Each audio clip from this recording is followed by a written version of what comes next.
Hello everybody, this is a screen recording showcasing the Capstone project from Udacity's Nanodegree Machine Learning with Microsoft Azure.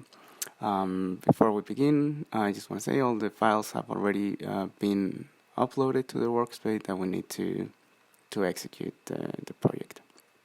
So we start in the experiment section of Azure's Machine Learning Studio, and we then move to the Auto Machine Learning Notebook.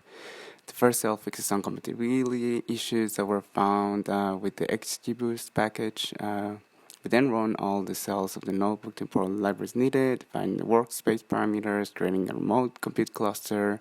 We also have an overview of the dataset. We see how we uploaded the dataset to the notebook.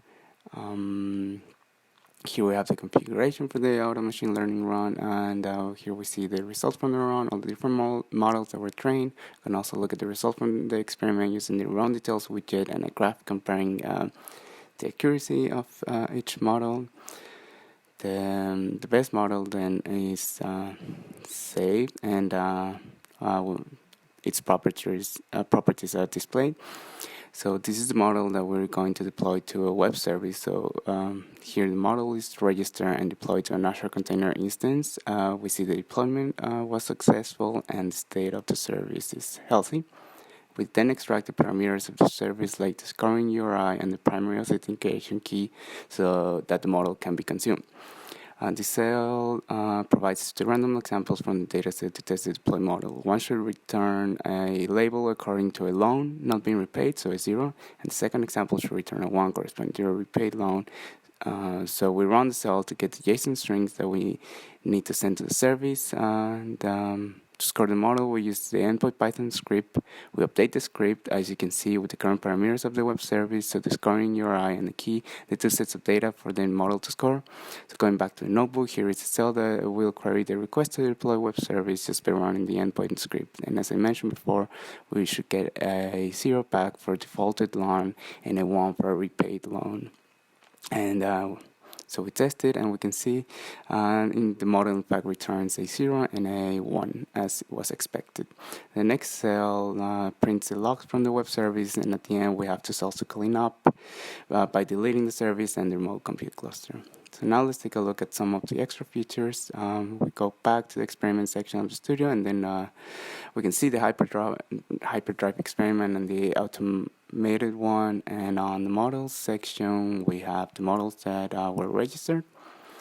Now in the endpoint section, we can see the deploy container service, and we see that it's healthy, and also the register model. This is the same model that we saw in the model section. So if we click on the models ID, we can see let's go back to the model section here. Yeah, if you click on the models ID, we can see a lot of information about the model, like the values for different metrics. Like on this side, we see a list with all the different metrics that were yielded by the model. We can also see, for example, different graphs to evaluate the model's performance.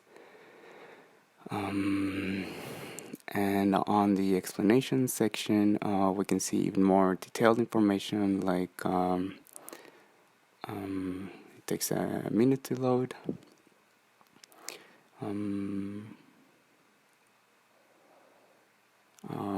So almost there.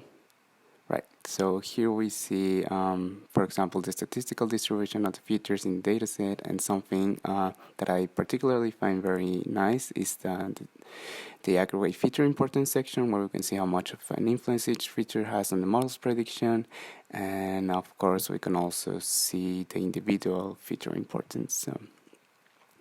So now if we go back to the endpoints and click on the deploy service, we can select the application insights tool.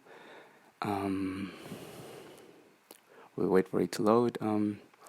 This allows us to visually analyze the login information from before, from the web service, like the server response time or the server requests. And yeah, so well, that's it. Hope this video was clear enough for you to follow, and thanks for your attention.